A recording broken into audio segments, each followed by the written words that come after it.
The smell of wool burning is a smell you do not forget. It does not smell like cotton burning. It does not smell like paper burning. It smells like an animal you knew, slowly disappearing into smoke, with the lanolin and the hand oils of every woman who ever held that yarn going up into your living room ceiling at the same time. My husband Brad was holding the iron poker from our fireplace set. He had used the poker to push the last of my sweaters down into the flames. 47 sweaters, 11 hand-knit blankets, a pair of bamboo knitting needles my grandmother had bought in Oslo in 1968, a leather pattern book that had been written by my great-grandmother in 1943 in Norwegian, in a small village outside Bergen. 4 years of work, 60 years of family. Brad set the poker back down on its iron stand. He looked at me across the living room. I am not going to Manhattan with a wife who tricotates. We move next month. End of the discussion. He used the wrong word. He said, tricotates. He had been with me for 9 years. He had not bothered, in 9 years, to learn the English word for what I did. Knitting. I did not say anything. I was standing in the doorway of the living room, in my coat, with my keys still in my hand, because I had just walked in the front door of our house in Cherry Creek, Denver, after a 5-hour drive back from his mother's Christmas dinner in Aspen. I had been gone exactly 45 minutes longer than Brad. He had driven home ahead of me to get a head start on packing for the move. He had used those 45 minutes to carry every piece of yarn, every needle, every sweater, every blanket, and every pattern book I owned out of my workroom and into the fireplace. 47 sweaters.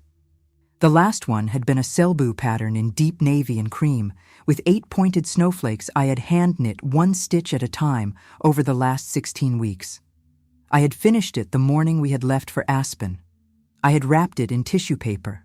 I had been about to give it, the next morning, to a woman named Margaret Lindberg, a woman who, at that exact moment my husband was pushing the wool into the fire, was driving from her hotel in Denver to my house with a brown leather portfolio under her arm and a contract she had been trying to put in front of me for 7 months. What my husband did not know, when he closed the screen of the fireplace and turned to face me with the satisfied calm of a man who believed he had finally taken his wife back, was that one Selbu sweater was not in the fire, the one I had finished the morning we left for Aspen, the one I had wrapped in tissue paper and hidden, separately, in the hall closet under our coats. Margaret Lindberg was about to ring my doorbell, and the sweater that had not burned was about to change my life. But to understand how Margaret Lindberg ended up in my driveway in Cherry Creek on the night after Christmas, I have to take you back to the photograph my grandmother's friend Inger took of me when I was 7 years old, sitting on the kitchen floor in our house in Boulder, with my best amour Sigrid behind me, teaching me to cast on my first stitch. My name is Rachel Brennan. I am 40 years old now, and I grew up in Boulder, Colorado, in a house that always smelled like wool. My grandmother, best amour Sigrid, was born in a village called Tinn in the high country of central Norway in 1937. She immigrated to the United States in 1963 when she was 26. She brought with her 1 suitcase, a pair of bamboo knitting needles, and a leather book of family patterns that her own mother had handwritten during the German occupation of Norway in 1943. Best amour Sigrid worked in a small Scandinavian goods shop in Boulder for 31 years. She knit on her lunch breaks. She knit on the bus. She knit during the snowy winters that reminded her of home. She made sweaters for every member of our family, every winter, for 40 years. Her Selbu sweaters were considered, in our small Boulder community, the best piece of clothing a Norwegian-American grandmother could give you for Christmas. She lived with us for the last 11 years of her life. She died when I was 26. Best amour Sigrid put a pair of bamboo knitting needles in my hands when I was 4 years old. She taught me to cast on by the time I was 5. She taught me my first Selbu pattern when I was 7. By the time I was 12, I had finished my first sweater. By the time I was 16, I had won the Norwegian American Heritage Knitting Prize at a small festival in Minneapolis. The prize was a $100 gift card and a leather case for my own pattern book. I went to Colorado State University when I was 18. I studied textile design. I graduated when I was 22. I worked for 3 years at a small knitwear company in Fort Collins called Range Knit Co., designing patterns for their cashmere line. I met Brad Brennan when I was 29. Brad was a corporate attorney for a private equity firm headquartered in downtown Denver. His firm did mergers and acquisitions in the energy sector. Brad was tall, blonde, charming, ambitious. His family was from Naples, Florida. His father had been a commercial real estate developer. His mother was on the board of 3 Naples charity boards. Brad had gone to Vanderbilt for undergrad and the University of Virginia for law school. We got married when I was 31. Brad bought us a house in Cherry Creek, an upscale neighborhood near downtown Denver. He told me on the day of our wedding that he loved that I made things with my hands. He said it was, quote, very real, very honest, very you. A month after our wedding, his firm threw a welcome party at the country club in Cherry Hills for new partners and their wives. I wore a Selbu sweater I had finished the week before. It was navy and cream, with 3 rows of 8-pointed snowflakes across the yoke. In the parking lot after the party, Brad asked me to please not wear sweaters like that to firm events. Rachel, I am trying to make partner. The wives in there spent $5,000 on the dresses they were wearing. You looked like a Norwegian fishing village. Just wear something normal next time. I want to be honest. He did not yell. He did not even look angry. He said it the same way he ordered his old-fashioned at the bar. Calm, reasonable, like he was asking me to bring an umbrella to a rainy event. I did not wear my hand-knit sweaters around Brad's coworkers again. I started wearing them inside the house. I started knitting at night after Brad fell asleep. I converted the small spare bedroom on the 2nd floor of our house into a workroom. I built shelves for my yarn. I hung Bestamore Sigrid's pattern book on the wall in a glass frame. I bought a comfortable chair near the window. By the time I was 35, 4 years into my marriage, I was finishing 1 sweater every 5 weeks, in secret, while my husband watched cable news downstairs. I started selling them on Etsy in 2022. I called the shop Brennan Knits. I did not tell Brad. The Etsy shop was registered in my maiden name, Rachel Halverson. By 2023, I had 282 5-star reviews. By 2024, I had a waiting list of 7 months. I was charging $850 for a Selbu sweater. I was charging $2,400 for a hand-knit Norwegian heirloom blanket. I was making more money in my workroom than I had ever made at Range Knit Co. Brad never asked what I did with my time. He thought I was reading. In May of last year, an Instagram message came into the Brennan Knits account. The message was 3 sentences long. Hello, Rachel. My name is Margaret Lindberg. I run a small heritage knitwear brand in New York, and I have been admiring your Selbu work for 2 years. May I please have your email address? I did not know who Margaret Lindberg was when I read that message. I had to look her up. Margaret Lindberg was 63 years old. She had been born in Stockholm in 1961. Her family had immigrated to Minnesota in 1974. She had founded Lindberg Heritage in 1996 in a small storefront in the West Village in New York. By the time she sent me that Instagram message in May of last year, Lindberg Heritage was a $30 million a year heritage knitwear brand sold at Bergdorf Goodman, Saks Fifth Avenue, Net-a-Porter, and 43 boutique stores across the United States and Northern Europe. Margaret was a personal hero of mine. I had been buying her cardigans on sample sale for 10 years. I emailed her back the next morning. We had a video call 3 days later. Margaret was sitting in a sunny office in the meatpacking district. She had silver-streaked blonde hair pulled back. She was wearing a cream cashmere turtleneck. She told me, in the first 10 minutes of the call, that she had been looking for a designer who could carry forward the Selbu tradition for 10 years. She told me she wanted to commission a capsule collection of 15 Selbu sweaters for her fall season.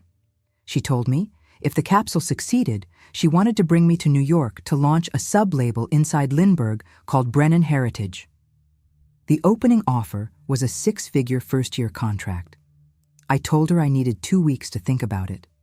I called Margaret back 2 weeks later. I told her I could not accept. I did not tell her why.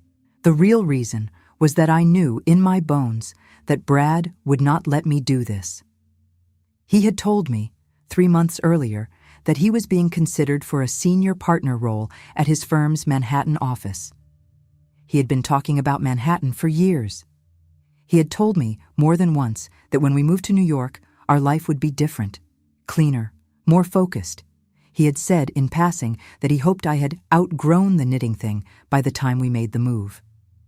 I had nodded. I had said nothing. I told Margaret on the phone in May that I was sorry. I told her I was not in a position to commit to a project of that scale. I told her thank you for the opportunity.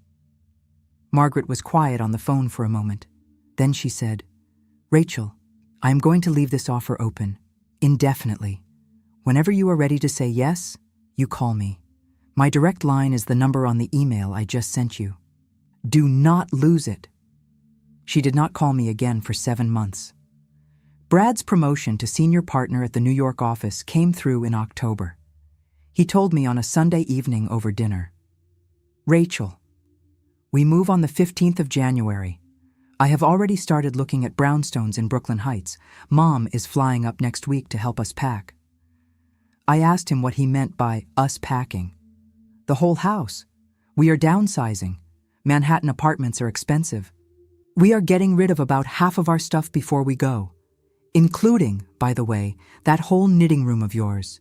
You are not going to have a workroom in the new place." I put my fork down. "Brad, the knitting room is not just a hobby. Rachel, we are moving to Manhattan. I am going to be a senior partner at one of the top firms in the city.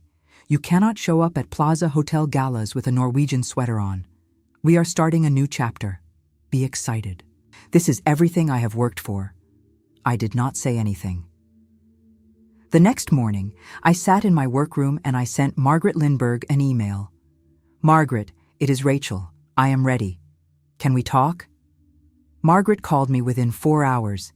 We had a long conversation. I told her about the Manhattan move.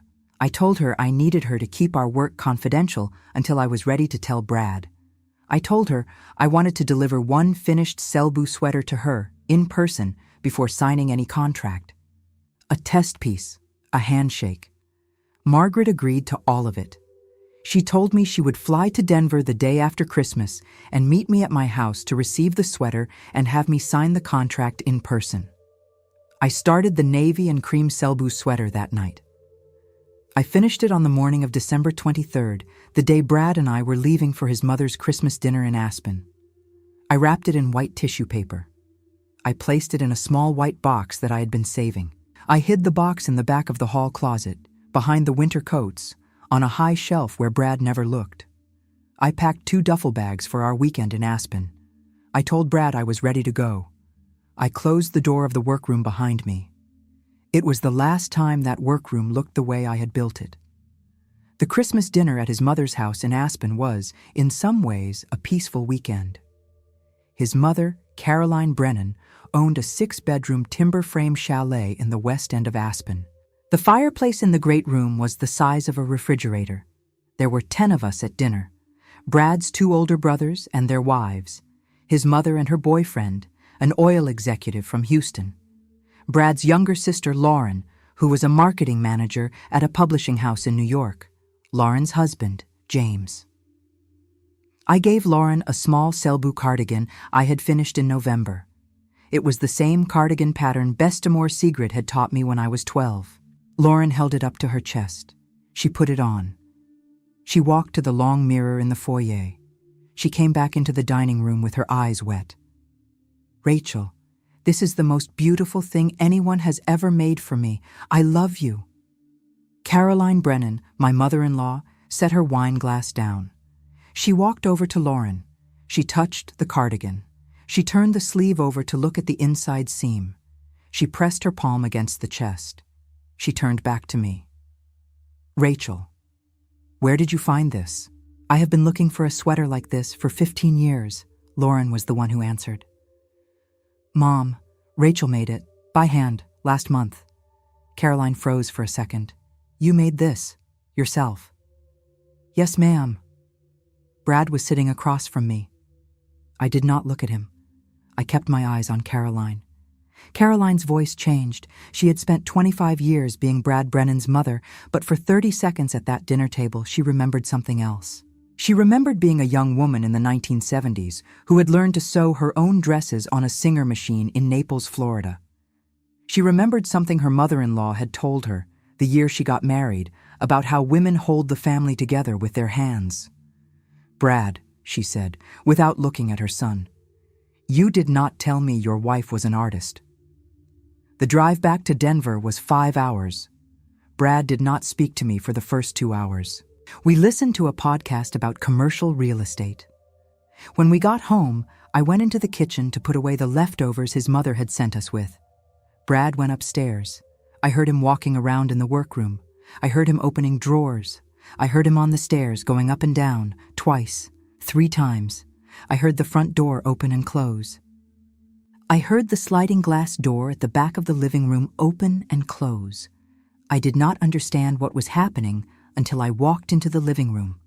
The fireplace was on. Brad had built a fire. The fire was much larger than a normal fire. The flames were leaping up. Brad was holding the iron poker. Around the fireplace on the floor were the empty plastic bins that had been on the shelves of my workroom. The yarn was gone. The needles were gone. The pattern book was gone. The sweaters were gone. I did not understand what I was looking at for almost 5 seconds. Then I understood. I screamed. I think I screamed. I am not sure.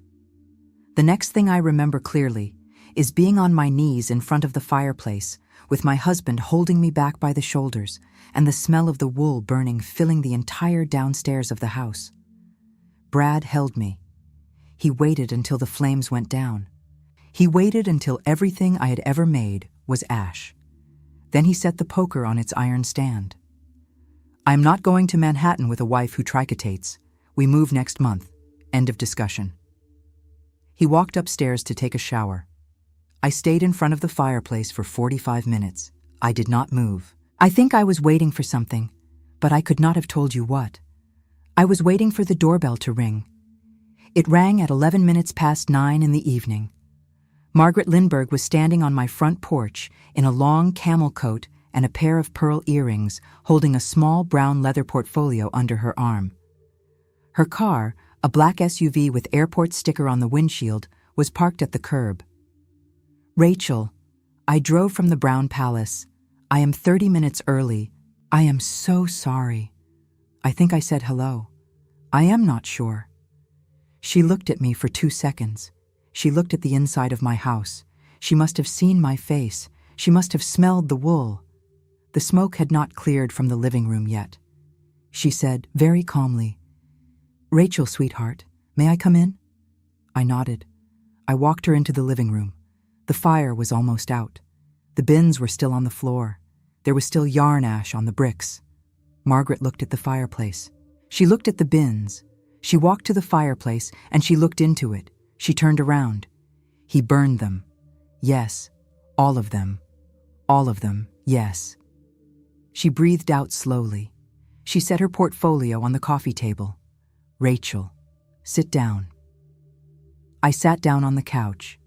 Margaret sat down across from me in the armchair Brad always sat in. "I want to tell you 3 things, and I need you to listen to all of them. The first is that I am not leaving this house tonight without you. I have a flight back to New York at 6 in the morning.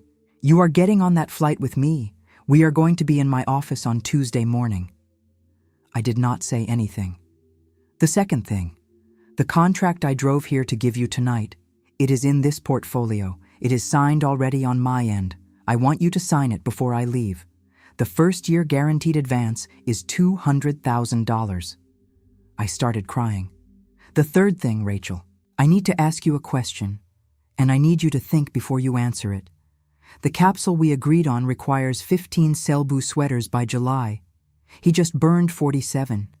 Are there any sweaters in this house that he did not get? I sat on the couch for 10 seconds. I tried to think. I tried to remember. Then I remembered. I stood up. I walked to the hall closet. I moved the winter coats. I reached up to the high shelf. I pulled down the white box with the white tissue paper. I brought the box back to the living room. I set it on the coffee table next to Margaret's portfolio. I opened the box. The navy and cream Selbu sweater, the 8-pointed snowflakes, 16 weeks of work. Margaret did not touch it. She just looked at it for a long time. Then she said, "Rachel, pack a bag, 2 changes of clothes, your passport, your laptop, anything you do not want to lose. We are leaving for the Brown Palace in 20 minutes. You can sleep in my suite tonight. We fly to New York at 6 in the morning." I went upstairs. Brad was in the shower. I packed a small carry-on. I packed Bestamore Sigrid's gold cross necklace. I packed 3 changes of clothes. I packed my laptop. I packed my passport. I did not pack any sweater. I did not own any sweaters anymore. I left the white box with the navy Selbu sweater in Margaret's hands. I left a note on the kitchen counter for Brad. "You burned the wrong sweaters." I closed the front door of the house in Cherry Creek behind me. I never opened it again. I flew to New York with Margaret Lindbergh the morning of December 28th. I signed the contract at her office on January 2nd. The first-year advance hit my new bank account that afternoon, $200,000. I rented a small studio apartment in the West Village 3 blocks from Margaret's office. I bought a new set of bamboo knitting needles. I started over. The capsule collection of 15 Selbu sweaters launched at Bergdorf Goodman in late September of last year, under the label Brennan Heritage by Lindbergh. The collection sold out in 11 days. The navy and cream Selbu sweater I had finished the morning of December 23rd was the centerpiece. The press release told the story. Margaret had insisted. The New York Times wrote a profile of me in October. The headline read, "The Sweater That Survived, How a Denver Knitter Brought Norwegian Heritage to Bergdorf Goodman." The article told the story of Bestamore Sigrid, the village in Norway, the Selbu pattern, and the night my husband had burned 47 sweaters in a fireplace in Cherry Creek. By Christmas of last year, I had 40,000 followers on the Brennan Knits Instagram. By February of this year, I had 200,000. The waiting list for a custom Brennan Heritage Selbu sweater was 18 months. Lindbergh Heritage launched a sub-label inside the brand in March of this year. It is called Brennan Heritage. I am the lead designer. I have an atelier of 9 knitters working under me in a converted loft on Bond Street. We are carried at Bergdorf, Saks, Net-a-Porter, Matches Fashion, and a small heritage boutique in Tokyo. The brand brought in $8 million in revenue in our first 6 months. I filmed a 6-episode documentary series for PBS last year. It is called Heritage Hands. It airs this summer. Episode 4 is about Bestamore Sigrid. I went back to Tinn, Norway, with a film crew. I knit a sweater on camera in the kitchen of the house my grandmother grew up in. The house is owned by a distant cousin of mine now. She made me coffee. We did not speak the same language, but we both knew the same Selbu pattern. My book, Bestamore's Hands, is coming out this fall from Abrams Books. It is a book of 46 Selbu and Norwegian American patterns with stories about my grandmother, my great-grandmother, and the women in our family who knit during the German occupation of Norway. The advance was $400,000. I bought a small townhouse in Cobble Hill, Brooklyn, in February of this year. The basement is now my private workroom. The shelves are full again. Bestamore Sigrid's bamboo needles, the ones from Oslo in 1968, are gone forever. But I bought a new pair at a small needle shop in the West Village last spring. I had a silversmith engrave them with the words Bestamore Sigrid in tiny letters along the side. I use them every day. The divorce went through last summer. Brad had moved to Manhattan in January. To the brownstone in Brooklyn Heights he had been planning. He had moved without me. He had hired a lawyer who told him I had abandoned the marriage by leaving the Cherry Creek house on December 28th. The lawyer thought he could claim half of the Lindbergh contract. My lawyer was a woman in Midtown named Catherine Whitfield. Catherine had read the New York Times profile in October. She took my case for free. She brought a copy of the New York Times article to the deposition. She also brought the police report that I had filed in Denver in early January, after I had made the trip back to the house with a friend to pick up the rest of my things, only to find that Brad had already left for New York and the workroom had been completely emptied of any remaining materials. Catherine asked Brad's lawyer, in front of the judge, whether his client wanted to claim half of the income that came from a body of work he had set fire to in his living room 2 days after Christmas. Brad's lawyer dropped the financial claim within 48 hours. Brad and I were officially divorced last June. Brad lost his senior partner role at the Manhattan firm in November of last year. I do not know the official reason. The unofficial reason, according to a friend of mine who still works in private equity, was that one of the firm's biggest clients, a Scandinavian shipping company, had read the New York Times profile and asked the firm to remove Brad from their account. He moved out of the brownstone in Brooklyn Heights in February of this year. I do not know where he is now. 2 weeks ago, on a Wednesday afternoon, a man walked into the Brennan Heritage Atelier on Bond Street. I was in the back of the atelier, at my work table, finishing a custom commission for a client in London. My assistant Anna came to the back to find me. "Rachel, there is a man at the front. He says he is your husband." I looked at her. I walked to the front of the atelier. It was Brad. He had lost weight. He was wearing a coat that did not fit him as well as his coats used to fit him. He was holding a small paper bag from a deli down the street, the kind of bag you carry a sandwich home in. "Rachel, I was in the neighborhood. I heard about the brand. I just wanted to say..." "Sir, the atelier is by appointment only." "Rachel, my name is Mrs. Halverson now. The atelier takes private clients by appointment. My assistant can take down your information. We will follow up with availability when we have it." He stood there for another second. He nodded once. He turned around. He walked out the front door of my atelier. He has not come back. Today, I am writing this from the basement workroom of my townhouse in Cobble Hill. The light is good in here. The shelves are full. The new pair of bamboo knitting needles, the ones with Bestamore Sigrid's name on the side, are sitting in a small cup on my work table. There is a framed black and white photograph on the wall above my chair. The photograph is from a Polaroid that my grandmother's friend Inger took of us in Boulder in 1993. I am 7 years old.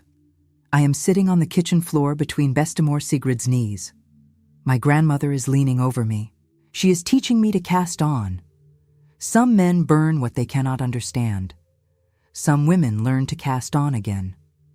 There is no sweater in this world that one match can take away from a woman who knew, at 7 years old, that her hands were her inheritance. My husband burned 47 sweaters in a fireplace in Cherry Creek. He did not understand that the sweaters were never the work. The work was the woman who had been knitting them, and she does not burn.